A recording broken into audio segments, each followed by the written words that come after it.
Hey, Tom. Hello, Adam Ryan Donato. Hello, welcome back to another Hard Review, and I'm here to talk about the new Tom Cruise big cinema celebration adventure, Mission Impossible Dead Reckoning Part 1. This is the latest blockbuster to be a part 1 of a two-part saga. I had to go back and watch the first 4 Mission Impossible movies before watching this one because I saw the 5th one in theaters and I saw the 6th one just at home. Just to recap those first few movies, I really like the first one. I love how simple that it is. It's got the classic, like him down on the wire. I also give credit to being the first one. It's the first one with Tom Cruise. I know there's a show that came before this and it didn't invent this idea, but it established this iteration of Mission Impossible, which is what most people think of when they think of Mission Impossible, especially going forward. So I like that first one a lot, especially the third act action sequence when they went on the train with the helicopter and then the tunnel. That was really crazy and really impressive. And yeah, the CGI doesn't really hold up too well. Knowing some of the tropes of the franchise, you're not really falling for a lot of the mask stuff at this point, but it's the first one. It was pretty good, and it's a tight, I think it was just under 2 hours, like an hour and 50 minutes, and Jesus Christ, after the new Dead Reckoning, I could use a short Mission Impossible movie. Mission Impossible 2 was directed by John Woo, who I could definitely tell that it was directed by John Woo in this one. I think the first one was Brian De Palma. I can't really tell. I'm not too familiar with his filmography, but John Woo has a very obnoxious style, and you can definitely tell. Like kicking the gun up on the beach, some of the shots of like reflections in the sunglasses.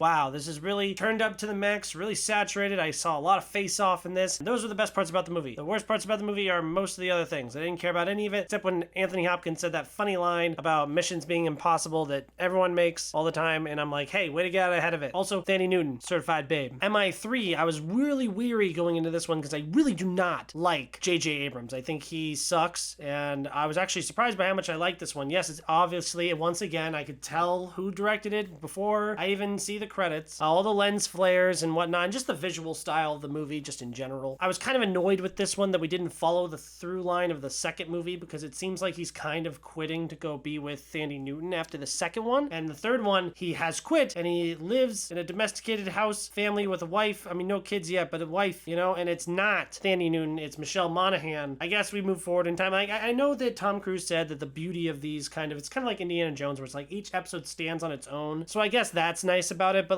when there was such a clear one-to-one, there's no time jump that's communicated, at least to my knowledge, so it's you could have really just had him be with Thandie Newton. Whatever. Michelle Monaghan is fine. Crowning jewel of the third movie, in my opinion, is Philip Seymour Hoffman's villain character. I really think that's something that was missing from the first movie. From the second movie as well, was a really good actor playing a villain. I think that's really important. And he's super threatening, super serious, and I really love Philip Seymour Hoffman and everything he does, so he was fantastic. He's probably the best villain in the entire... Yeah, he is. Interestingly enough, J.J. Abrams is known for his horrible endings, but this movie had an ending that I was really satisfied with and I really connected to, and if this was the last Mission Impossible movie and we just capped it off as a trilogy, then I would be totally satisfied. By the way, just to recap, first movie 4 stars, second movie 3 stars, third movie 4 stars. Fourth movie is Ghost Protocol. This is the one that's directed by Brad Bird, and I could also tell that this one was directed by Brad Bird, even though he really hasn't done many things in live action. Pretty sure this movie was his debut. And this is the one where I really feel like they were trying to up the stakes with the big action sequences. This is the one where he's on the side of the building. I knew they did something like this in the third one where I think he was trying to swing from building to building or something like that. But this one where it's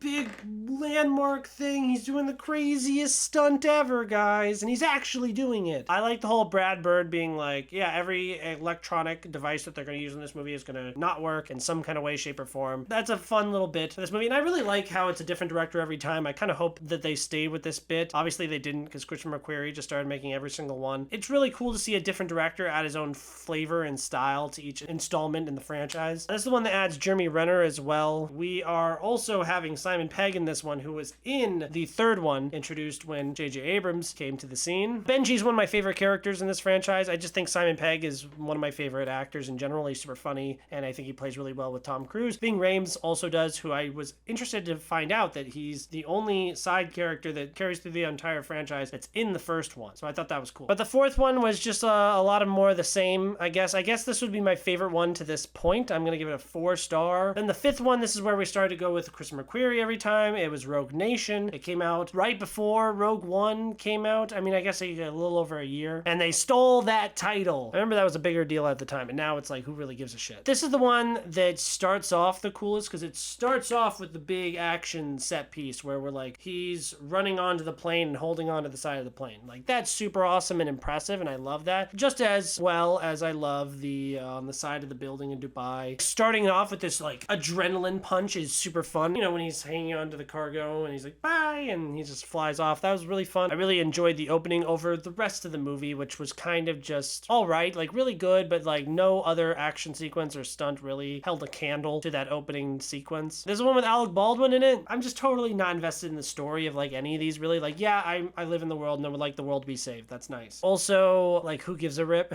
I'm not invested in Ethan Hunt. Like, I like him and he's a likable guy and he's trying to do the good thing, so I want the good hero man to win, and I like his friendship with these other people and I feel like it's somewhat genuine. I'm rooting for this little team of like somewhat friends here, but I'm never like super invested. Like, I'm never like emotionally there. Like, I don't feel any emotion besides like cool when they do cool action stuff, which it's an action movie and it does have top flight action. More of the same. 4 stars for Rogue Nation, because it didn't really have the gusto that the opening had throughout the rest of the movie. So Mission Impossible Fallout is the 6th one in the franchise. This is the one where Henry Cavill does the like before he punches some guy in the bathroom, and that's the coolest thing that's ever happened in the history of any action movie ever. This is where I'm really starting to feel the length though, because I think the last one was 131 minutes, which is just over 2 hours. I think this is the one where it was like 2 hours and 27 minutes, and it's like, come on, we don't need to be this long. It's an action movie, okay? We're not really trying to communicate a bunch of like really in-depth and interesting themes that we're really gotta spend a lot of time developing these characters and whatnot. It's like, no, we don't need any of that. Just show me the cool action scenes and let's get up and get out of here. The new Indiana Jones is the same problem, where it's like, oh, the previous installments are a lot shorter, but that being said, the Indiana Jones movies that came out prior are much better than the Indiana Jones movie that come out now, whereas with Mission Impossible, a lot of people feel like they just keep getting better every time, which I guess I do. I'll rank them when I'm done with this whole thing. Other than the Henry Cavill boom boom thing, it was fine. Like, it was really good. I really love the shot where they jump out of the helicopter, and I remember all the behind the scenes stuff with that. We actually jumped out of the plane or whatever the hell. They actually skydived like that and got the shot for real. Super awesome and impressive, and I really appreciate them doing that. That being said, I'm not emotionally invested in any of this. It's the same movie over and over again, 4 stars. So now, cutting to this new big epic finale. Without spoiling anything, I'll say that I was expecting a much more cliffhanger-y type ending, especially with like Spider-Verse doing that, Fast X doing that, Dune kind of felt like its own movie, but a lot of people feel like there's something missing there. Whereas with this one, I'm like, yeah, this kind of feels like its own episode here. Like, you can watch this one without having seen anything prior. I feel like if I never saw the second half, I would be totally fine. Which, like, I know that was kind of like a nitpick that I would say about Spider-Verse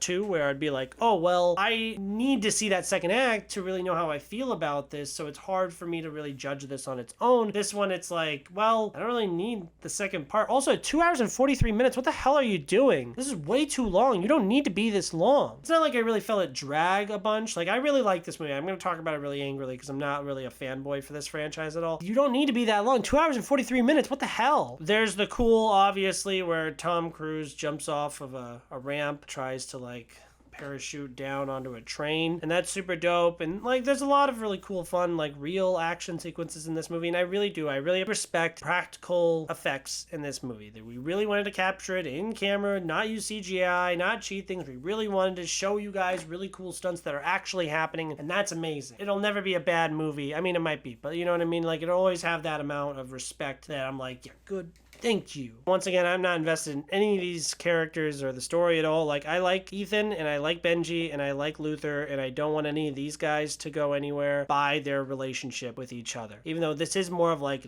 it's just a job kind of a thing. But like, obviously it's not. It's personal. Like, you've grown to like these people over time, and I totally understand that, and that's justified and valid. My Letterboxd review was like, oh, John Wick 4 is the exact same type of movie as this. The action is super amazing. It's really well done, well choreographed. The stunts are super cool. It's well shot. They're both really long. It's both middle-aged white dudes in a suit beating up the bad guys. And that's really all that you need, right? That being said, if either of those characters, if John Wick or Ethan Hunt died, I would be unfazed. If Dominic Toretto died, I'd need therapy. Fast X obviously has like cartoonish action and a lot of CGI, to the point that like Jordana Brewster in interviews is being like, I wish we did more real stunts in cars. That's not the point. For example, I enjoyed Flash, and everyone's biggest complaint about that is that the CGI sucks. That's not the do or die thing for making a movie good. Obviously, if the visuals are good, a movie can survive just on great visuals, sure. Just because it doesn't have great visuals, like it has bad visuals, I'm not gonna be like, oh, well, this is awful outright immediately. Like, if I'm able to connect with the story or the characters, that's something that can be salvaged in my eyes. So while the action's really great and it looks beautiful from a filmmaking technical perspective, this movie is awesome and there's nothing else out there like it. If you are not totally action pilled, then this really isn't the movie for you. Action Man beats up the bad guys.